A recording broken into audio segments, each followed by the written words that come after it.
Bueno, buenas noches. Primero, pues muchas gracias por la invitación a esta sesión. Y pues como ya les comentó el doctor Marco, este primer tema está dirigido a dar un enfoque general acerca de la epidemiología del cáncer en el adolescente. Pues bueno, me tomé la libertad de empezar con esta cita. Es tomada del libro titulado El emperador de todos los males, y pues la puse sobre todo porque considero que refleja la importancia de un diagnóstico en un adolescente que, pues para empezar, es una etapa de vulnerabilidad que al ser diagnosticado con cáncer un paciente en esta etapa de la vida, pues realmente es difícil pasar de una etapa en la que tiene toda la libertad, en la que quiere tener independencia, a una etapa de enfermo en la que realmente va a tener muchas complicaciones, primero para aceptar como tal el diagnóstico y después para aceptar todas las consecuencias que va a tener el tratamiento, ¿no? Va a ser una etapa de la vida en la que va a haber diferentes factores, tanto biológicos como psicológicos como sociales, que nos van a hacer complicado el diagnóstico de cáncer en esta etapa de la vida. Y bueno, para empezar con un poquito de conceptos, realmente vemos que es difícil los estudios epidemiológicos en el adolescente. ¿Esto porque vamos a tener prácticamente dos dificultades? La primera es que se escribe poco, se escribe realmente muy poco acerca de la epidemiología de los adolescentes. La mayoría de los autores van a tomar como rango de edad las primeras 2 décadas de la vida y no van a hacer diferencia entre la etapa de la infancia y la etapa de la adolescencia. Entonces, desde ahí vamos a tener un gran problema. Esto se va a ver entorpecido porque realmente no tenemos un rango de edad bien definido para englobar a todos los adolescentes. Entonces, en este sentido, tenemos que actualmente en el mundo hay cerca de 1.200 millones de personas que se encuentran en la encrucijada entre la infancia y la vida adulta. La OMS como tal define a la adolescencia como un periodo de crecimiento y desarrollo humano que se produce después de la niñez y que existe antes de la edad adulta. Como comentábamos en la primera pregunta, esta abarca entre los 10 y los 19 años, pero vamos a tener que tanto la OMS como la UNICEF van a tener a bien separar este grupo de edad en dos grupos. El primero, que abarca de los 10 a los 14 años y lo define como la adolescencia temprana, y el segundo, que abarca de los 15 a los 19 años y se denomina una adolescencia tardía. Sin embargo, no va a ser suficiente con que exista esta complicación para definir a los adolescentes en cuanto a rango de edad, y se nos van a agregar otros conceptos. Este concepto que actualmente tiene mucho auge y que es el de los adolescentes y adultos jóvenes, o los denominados AYAs. Este grupo de pacientes realmente tiene una definición bastante inconstante, pero en general engloba a un grupo heterogéneo de pacientes cuyo rango de edad va como mínimo de los 15 a los 18 años, pero quiero que observen esto, realmente se nos va a amplificar muchísimo la edad, porque el límite superior lo vamos a tener entre los 18 y los 39 años, entonces, 28 y 39 años, entonces es un rango de edad bastante amplio y vamos a ver que la epidemiología realmente no está tan clara para estos rangos de edad. Este grupo de pacientes tan heterogéneo van a compartir ciertas características. La primera es que tienen una alta probabilidad de curación. La segunda es que tienen un entorno biopsicosocial complicado y que van a ser pacientes que van a tener mucho miedo y mucha incertidumbre con respecto a los efectos tardíos del tratamiento y a las enfermedades secundarias derivadas del tratamiento que se les establezca. Bien, pasando ya un poquito más como tal a la epidemiología, vamos a ver que en este marco de intentar salvar vidas infantiles, realmente se habla muy poco de los adolescentes.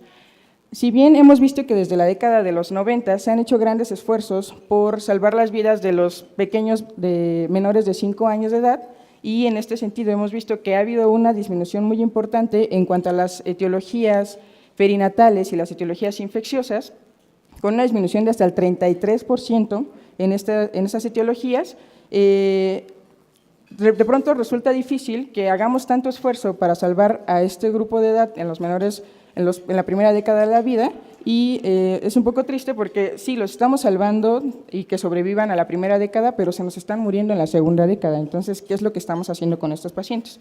Esto es lo que corresponde a la transición epidemiológica. Estamos logrando que nuestros niños sobrevivan a estas enfermedades perinatales e infecciosas y lo están alcanzando las edades en las que la incidencia y prevalencia del cáncer es un poquito más elevada. Sin embargo, no solo tenemos este factor de la transición epidemiológica, sino también tenemos este nuevo factor agregado, que es la transición demográfica. ¿Y a qué me refiero con esto? Les puse aquí una gráfica en la que vemos una proyección de 1990 a 2010, en la que ya la población de 1 a 4 años se está disminuyendo y se está aumentando la población de los adolescentes y los adultos jóvenes. Se proyecta más o menos que para 2030 haya un decremento del 23% en la población de 0 a 14 años, con un crecimiento casi del 50% en la población de 15 a 44 años. Y pues bueno, cada vez somos una población de más gente joven, somos adultos jóvenes, pero que finalmente van a ir hacia la vejez. Pasando ya un poquito a números más crudos, vamos a tener que, como ya mencionaba el doctor Marco, el cáncer se va a convertir en la principal causa de muerte por enfermedad en los adolescentes y adultos jóvenes. Esto solo se va a ver superado por los accidentes, homicidios y suicidios. Para el 2011 se proyectó que hay 69.212 casos nuevos de cáncer en adolescentes y adultos jóvenes entre los 15 y los 39 años. Esto representa 4 veces más el número de los cánceres reportados en menores de 10 años. Vamos a ver que realmente el cáncer no va a ser como tan frecuente en la primera década de la vida y se va a ver, vieron que en este estudio del 2007 al 2011, cada año había 138 diagnósticos de cáncer por cada 100.000 adolescentes y adultos jóvenes entre los 15 y los 39 años. Si vemos en esta diapositiva, es prácticamente 5 veces más que en los pacientes de 0 a 14 años. Y cerca de 70.000 adolescentes y adultos jóvenes entre los 15 y los 39 años de edad van a recibir un diagnóstico de cáncer en Estados Unidos. Pasando un poquito más a otros datos que nos competen como población, a nivel de América Latina, se dice que cada año se diagnostican 27.000 casos de cáncer en niños menores de 14 años. Esto principalmente en la región de América Latina y el Caribe, donde se producen aproximadamente 65% de casos, con un total de 17.500 casos nuevos por año. Y se registran aproximadamente de esos 17.500 casos, la mitad, 8.000 casos, mueren por causa de la enfermedad. Y bueno, aquí esta es una tabla de México, es un artículo recientemente publicado que pues finalmente solo incluye a la población que está incluida en el Seguro Popular, pero sin embargo vemos que de 2007 a 2015 hay un incremento gradual en la incidencia y la prevalencia del cáncer en la población infantil.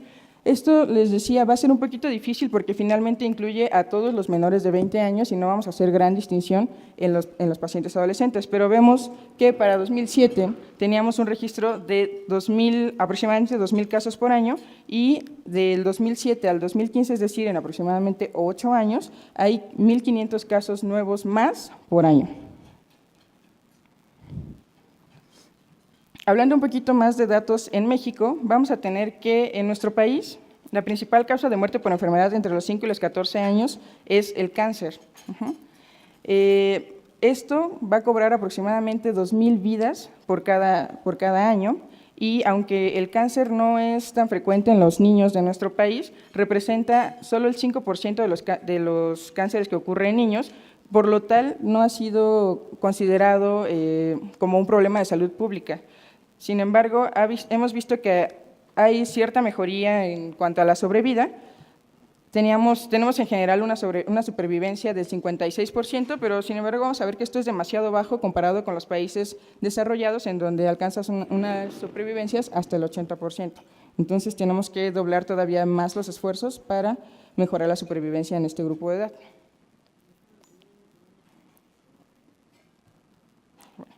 Más adelante se va a ahondar más en este tema de mortalidad, pero quiero que vean nada más y pongan mucha atención en esta tablita. Es también de este artículo publicado recientemente en 2017, donde vemos que la mortalidad se mantiene, digamos, constante en la primera década de la vida, aproximadamente 4.6, 4.1 por cada 100,000, y en la etapa de la adolescencia se duplica. Tenemos hasta 8.5 casos de muerte por cada 100,000 diagnósticos. Pasando ya como tal a la distribución y la biología de la enfermedad, vamos a ver que en los adolescentes vamos a tener una menor incidencia de tumores embrionarios, es decir, ya no vamos a ver tanto los hepatoblastomas, los neuroblastomas, los nefroblastomas, un retinoblastoma realmente a esta edad es demasiado raro, pero van a empezar a saltar otros tipos de cánceres, entre los cuales tenemos que los sarcomas óseos van a tener un pico de incidencia en los adolescentes. Los linfomas, tanto Hodgkin como no Hodgkin, también van a ser prevalentes en esta edad. Aparecen otros nuevos que no vemos en niños tan pequeños, como los melanomas, y otros que también se presentan frecuentes en esta edad son los tumores de células germinales, y estos que sí son realmente poco frecuentes en los adolescentes, pero que vemos que van a hacer su aparición a partir de los 15 años de edad, son los carcinomas, entre los cuales los más frecuentes son de tiroides y mama. Entonces aquí les pongo una distribución en cuanto a la biología de la enfermedad. Realmente vemos que en menores de 15 años prevalecen las leucemias y los linfomas. Para los 15 y los 19 años todavía tenemos que las leucemias y los linfomas son de las principales causas de cáncer en este grupo etario, pero ya aparecen otros, como el melanoma, como carcinoma de tiroides y mama, y también ya son más comunes los tumores de células germinales. Aquí un poquito nada más por edades, igual vemos las leucemias acá arriba, leucemias y linfomas, los sarcomas de partes blandas, los tumores óseos que también tienen un pico en este grupo de edad, y tiroides y mama que también hacen su aparición, aunque llama mucho la atención que en este estudio aparecen desde los 15 y los 19 años de edad.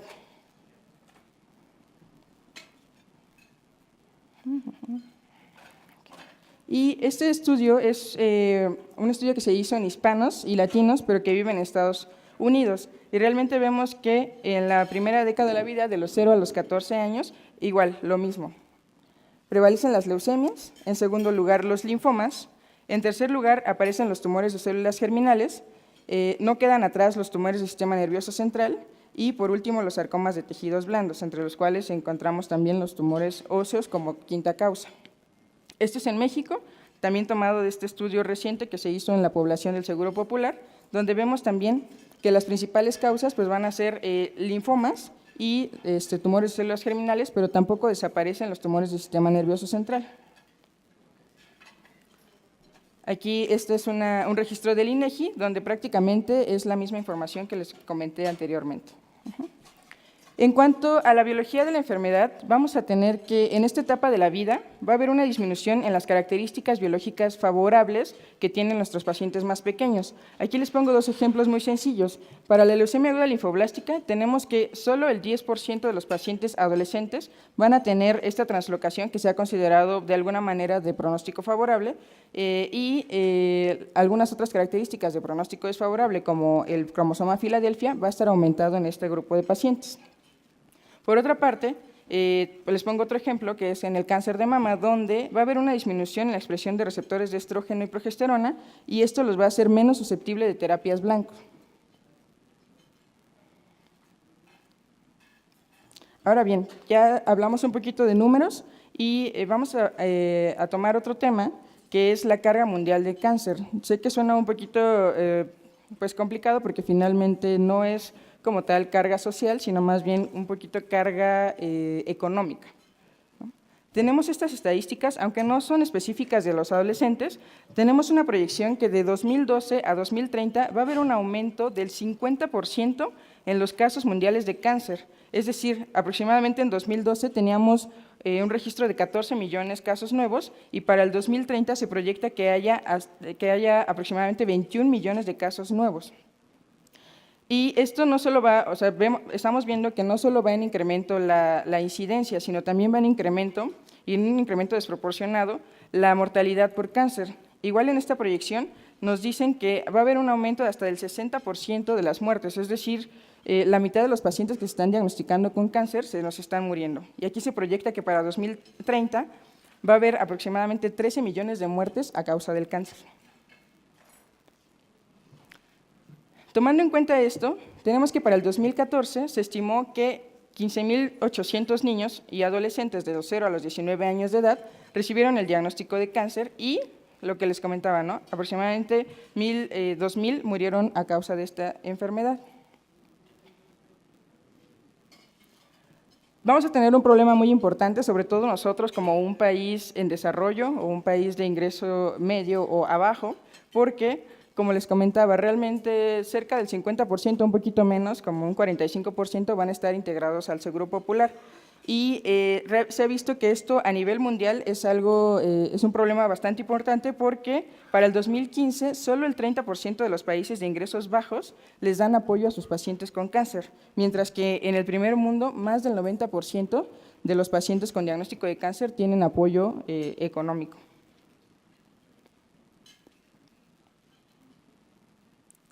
Además de eso, vamos a ver que en cuanto se refiere a ingreso económico, realmente el cáncer nos está consumiendo demasiado dinero de la economía mundial, ya que, por ejemplo, en Estados Unidos, para el 2010, el costo de los pacientes con cáncer fue de 1.25 billones de dólares para ese año y se proyecta que para el año 2030 sea de 1.50 billones de dólares solo en Estados Unidos.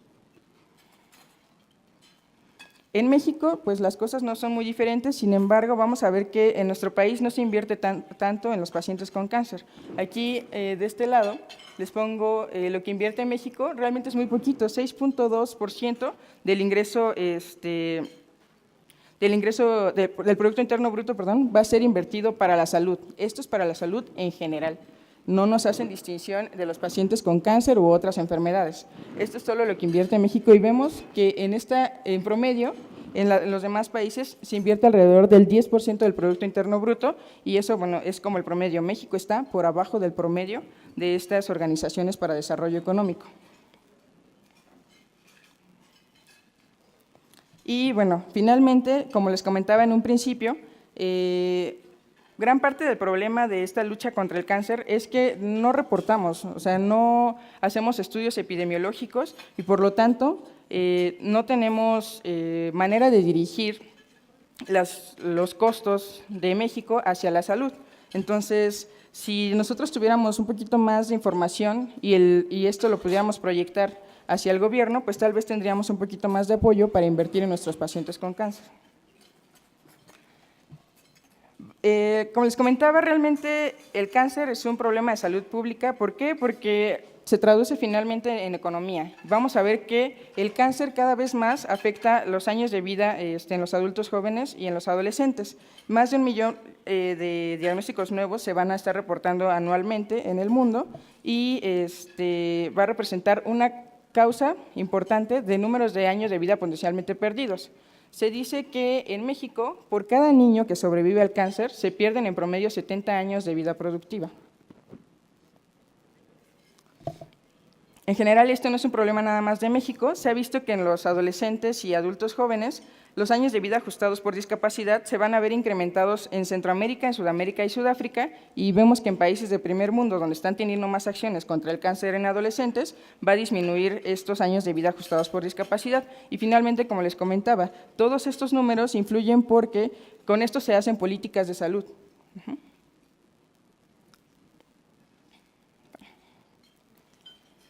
Vemos que el cáncer en los adolescentes no solamente es un problema de salud público, también tenemos un problema científico y un problema social, y esto no solo en México, esto es a nivel mundial.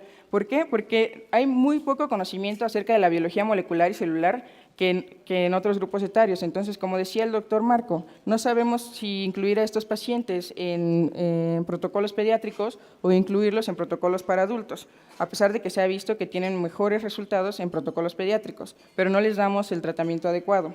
Y esto porque no los incluimos en los protocolos de investigación. Esto finalmente es que no le estamos dando el valor adecuado a los pacientes adolescentes con cáncer. Esto se va a ver reflejado en un subdiagnóstico o en un diagnóstico erróneo, porque no sabemos si quedarnos nosotros como pediatras o referirlo al oncólogo de adultos, aunado a que los pacientes, como mencionaba el doctor, llegan con una presentación tardía que les va a dar una enfermedad avanzada y que además van a tener unas altas tasas de abandono del tratamiento, lo cual se va a ver reflejado en una supervivencia más baja que en otros grupos etarios. Y pues finalmente, ya casi para concluir, estos son los cambios que se ha visto, los cambios especiales que se han visto en los adolescentes y en los adultos jóvenes con cáncer. Realmente en estos pacientes tenemos un retraso importante en el diagnóstico.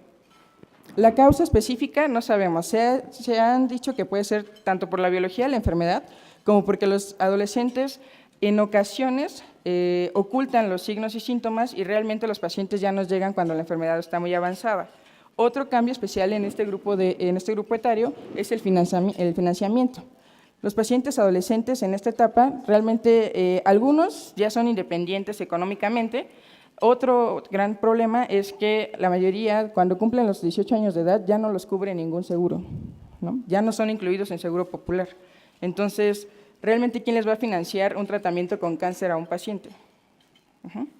La otra es que, además, los pacientes van a dejar sus estudios. Entonces, esto en cuanto a situación económica, una persona en general, tenga cáncer o no, que no tiene los estudios adecuados, realmente no va a tener un empleo bien remunerado. Entonces, ¿cómo se paga su tratamiento?